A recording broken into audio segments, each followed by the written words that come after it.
Good afternoon. In this presentation, I want to look at the I generation, but more specifically, look at the I generation and understanding the teen culture in Catholic high schools, understanding the teenager that would be attending a Catholic high school, and this would help inform those that teach in a Catholic high school, whether it be an English, math, science teacher. So before we really get to understand the teen culture in a Catholic high school, I think it's important for us to first look at the development of Catholic high schools, where they were in the beginning of the 20th century and where they are now, because that really plays into where the teens are at that attend a Catholic high school and how they've developed over the past several centuries. So very briefly, looking at the high schools, in the early 20th century, most most Catholic high schools and parochial schools were run by religious orders. Religious orders populated the faculty and staff. They held positions that taught multiple subjects, whether it was math, English, science, religion. They populated the administrative side. And because of that, there was little financial support needed to support the parochial and high schools, Catholic high schools. There was little financial support, as most of the financial support came from the religious orders themselves. Also, during this time in the early 20th century, most schools, especially the Catholic high schools, were mostly single-sex high schools.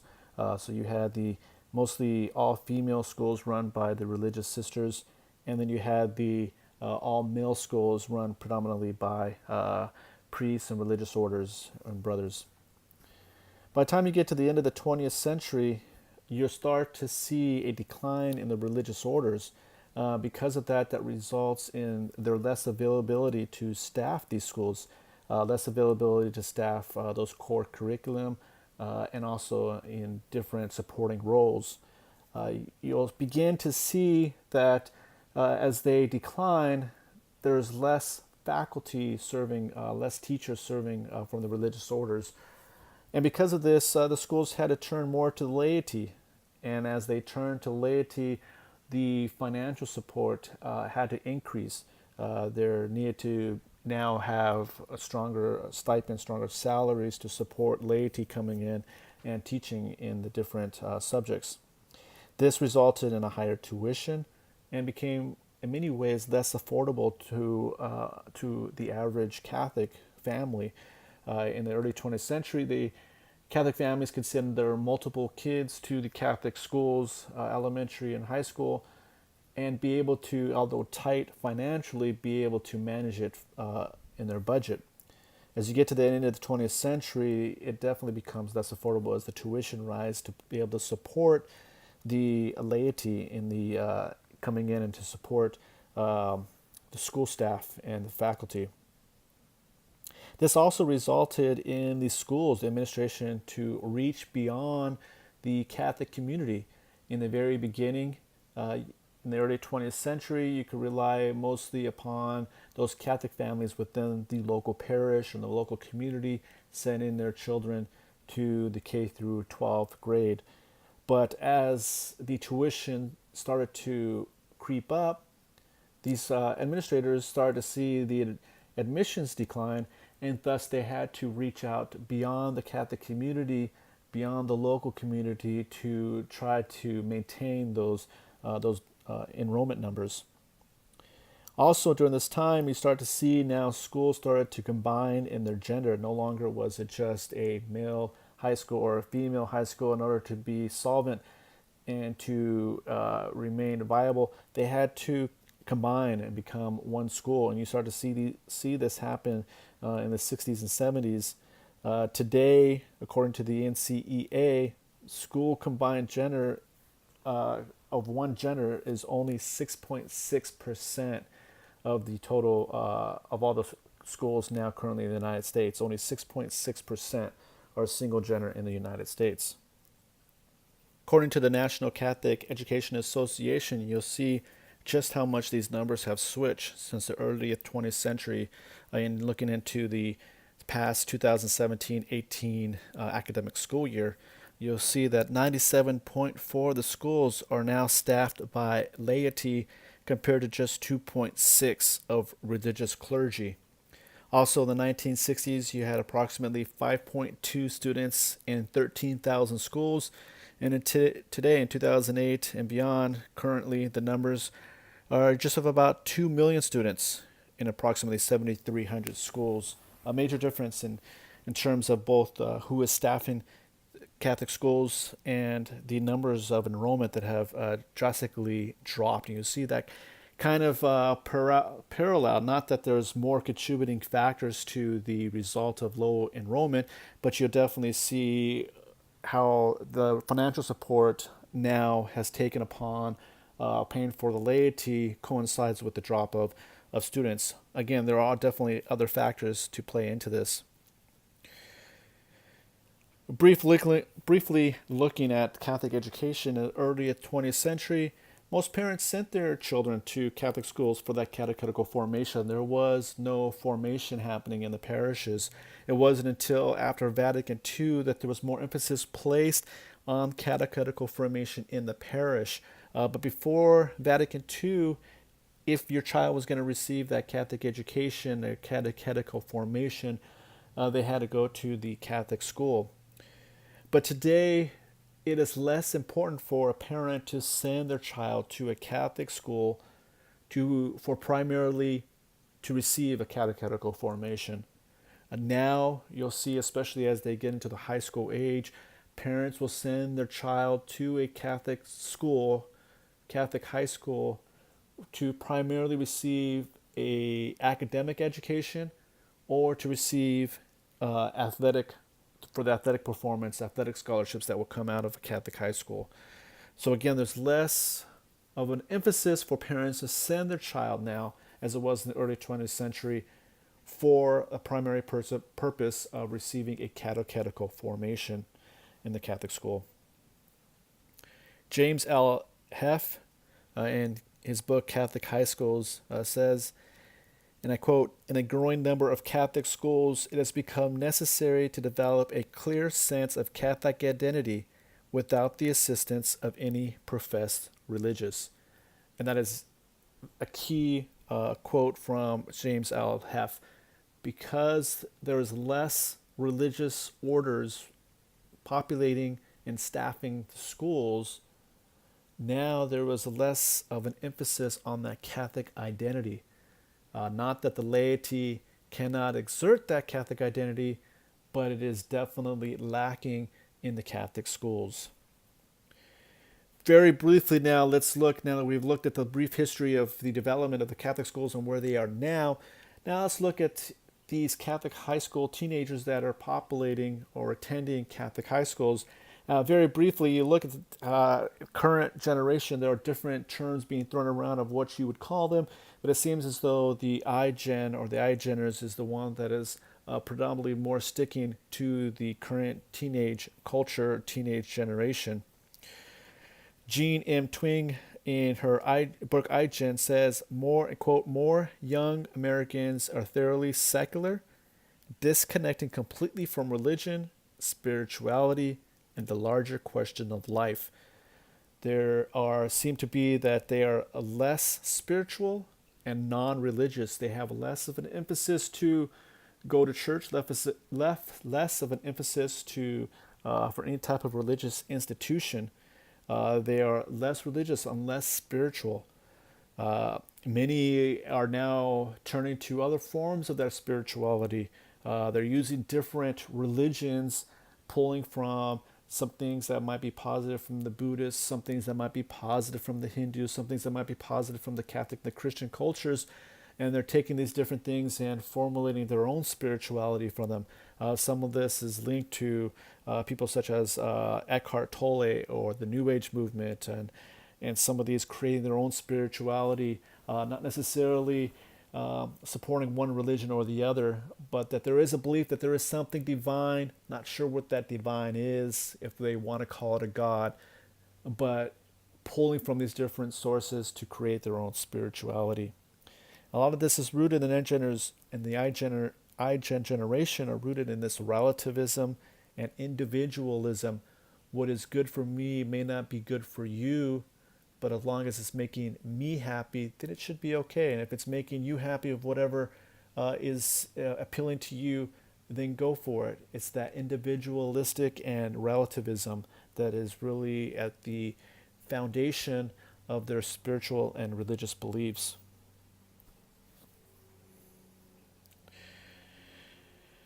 According to the pre-synod for young people, the faith and vocational discernment, they quote, "Today, religion is no longer seen as the mainstream through which a young person searches for meaning," really supporting um, what Twing says in her iGen book, is that the iGeneration is no longer searching for religion, no longer in that search for that meaning of divine, of God. Another factor leading into the iGen, the teenagers not really seeking a spirituality or religious formation in the meaning of their life, both Twing and the pre-Synod both touch upon this, is that there's a lot more of a sexual gender identity. They don't identify themselves with a particular gender. You'll see that even recently in the news, some governments are in the United States are no longer requiring you to put if you're a male or a female. There's a box that you could check to say that I don't identify with a particular gender or sexual identity. And the church is then being seen as being very judgmental and hypocritical in these areas, especially with the sex abuse scandals still plaguing the church. They're seeing this: how can you tell us to live this type of life when your people within your own clergy are definitely living a homosexual life or pedophilic life? They believe that the iGeneration and the teenagers believe that the church is promoting an anti-gay attitude and anti-contraception. Again, remembering previously what we said is that this iGeneration is very individualistic and real and relativist. In other words, it's okay for me to have this gay attitude. Why are you telling me any different? It's okay for me to use contraception. Why are you telling me any different? Why can I not go and live with my partner before we get married? Because if it's right for me, it's right for me, and there's no reason why the church or any religious institution should tell me otherwise. Again, the pre-Synod for young people quotes, "There is often disagreement among young people born within the church and in the wider world about some of her teachings, which are especially controversial today. Examples of these include contraception, abortion, homosexuality, cohabitation, and marriage." Dr. Twing again points out that these evangelical churches that have adopted more of a liberal leaning, she claims that they have not, according to her data, have not experienced a decline of church attendance by the iGeners or the millennials, that they are still attending some of these churches that have adopted more of a understanding or more of a liberal tent and understanding these different positions that these iGeners and millennials have adopted. Looking now a little bit more specifically, how does this relate to Catholic teenagers that are attending a Catholic high school? Less of the students, you'll see less of the students are practicing Catholic. You'll see because the church the administrations had to reach out beyond the Catholic communities, there was less and less practicing Catholics and less those that are associated all with the Catholic belief. You'll see that according to the NCEA, 19% have no religious affiliation that attend Catholic high schools today. And that number is even higher among those that say they're Catholic but are non-practicing Catholics, those that go to church occasionally. That number is even higher. So you have a lot of teenagers that are going to these Catholic high schools that not necessarily are Catholic, or if they are, they're very nominal in their Catholic faith. And many of them question, just as the iGeneration in a whole, they question the religious institutions and the existence of God. So there's a lot of feedback when they are attending a Catholic high school of when they're being, according to them, forced to pray, forced to pray, forced to go to the liturgies, forced to pray before in their classrooms, forced to take a religion class, forced to do these different Catholic identities, and they don't associate themselves with these Catholic institutional beliefs. They are less interested in the spirituality of the institution. They are less wanting to take that religion class and less interested in the Catholic identity of the school. Then, if you look at the technology for Catholic high school teenagers plays a big part there. Technology is a part of who they are now, and their social media platform, their digital footprint, is part of who they are. It's part of their identity. The pre-synod again quotes, "It is necessary to offer formation to young people on how to live and love their digital lives." And they'll say that this could cause an isolation, a boredom among Catholic high school teenagers. And this has to be something that you have to be cognitive of when you're in the classroom and when you're dealing with the teenagers that are attending Catholic high school. Just to understand that technology, the digital footprint, the social media platform is part of who they are now. In addition, teenagers attending a Catholic high school now have a lot more of an external pressure than one may have when attending a public high school. And the reason is because parent pressure. Parents are pressuring their child to excel and to excel in what they're paying for. They're paying a tuition of upwards of $5,000 a year. They want results. They want results from their child, and they're not paying for the child to go there to not do work, to not succeed. They're sending them there to succeed. And so they want results, and so they do have that parent pressure coming from them, as opposed to a public school, high school teenager that may not have that pressure. And you'll see that just by that pressure, 84% of Catholic high school teenagers that graduate attend a four-year colleges, according to the NCEA. 84% attend a four-year college. Now, it's not to mention the athletic pressure that is also coming on them, especially here in California. There's a lot, and in the Orange County Diocese, a lot of pressure for these Catholic institutions, Catholic high schools to succeed athletically. And so some of these parents are sending them not necessarily for the education part of it, definitely not for the Catholic identity part or the catechetical formation, but they're sending them for that athletic program, to get that athletic scholarship that in a college. And you'll see some of these schools building multi-million-dollar athletic fields and weight rooms and programs that you would see probably at a college. There's a lot more of that emphasis to succeed athletically. And you'll see here some of the academic part of it. The typical classroom that you would see in a public school has changed. These Catholic teenagers going to a Catholic high school are receiving that, knowing that the parents want results, so the administration is delivering on those results and showing that Catholic high schools are offering something different, an alternative, something that is focused on the academics. And you'll see these classrooms or these Catholic high schools have a lot of emphasis on those two areas: the athletics, the multi-million-dollar athletic programs, and these multi-million-dollar investments into the classrooms, into the educational classrooms. But you don't see a lot of this money being spent on the Catholic identity side. These schools are adapting to a different side because they know parents are not sending them there for that Catholic education.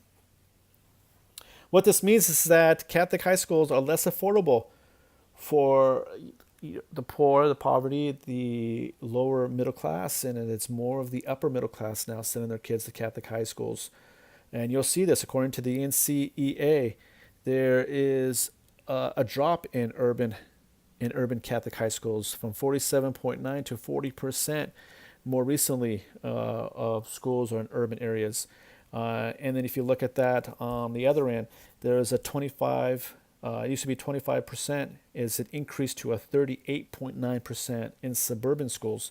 So there, as the urban schools have dropped, there has been an increase in the number of suburban schools, and students are coming from more financially better households. Most parents have that college degree. Most parents have are more financially better. So these Catholic high school teenagers are attending these schools coming from more of an affluent household, more of an affluent parents that have more of a concern and more of a attention to their educational standards, less urban, more suburban. So in conclusion, just looking at the iGeneration, again, I wanted to kind of narrow it instead of looking in general terms of the iGeneration, the teenagers currently. I wanted to narrow that a little bit, and hopefully I was able to do that to show where Catholic high school teenagers are at today, where they're coming from, the external pressures that they're receiving from the parents, the Catholic schools, what their attention is definitely more geared towards that academic and that athletic component. And you're starting to see some of that loss of that religious identity, the Catholic identity, and whether that's coming from the emphasis of where they need to get financially supporting from parents of what they're sending their child to the schools, but also less religious influence, less religious orders being able to populate these Catholic schools. And that plays a part into who these Catholic teenagers are, who they are attending Catholic high schools. And thank you for listening, and I hope this has been helpful.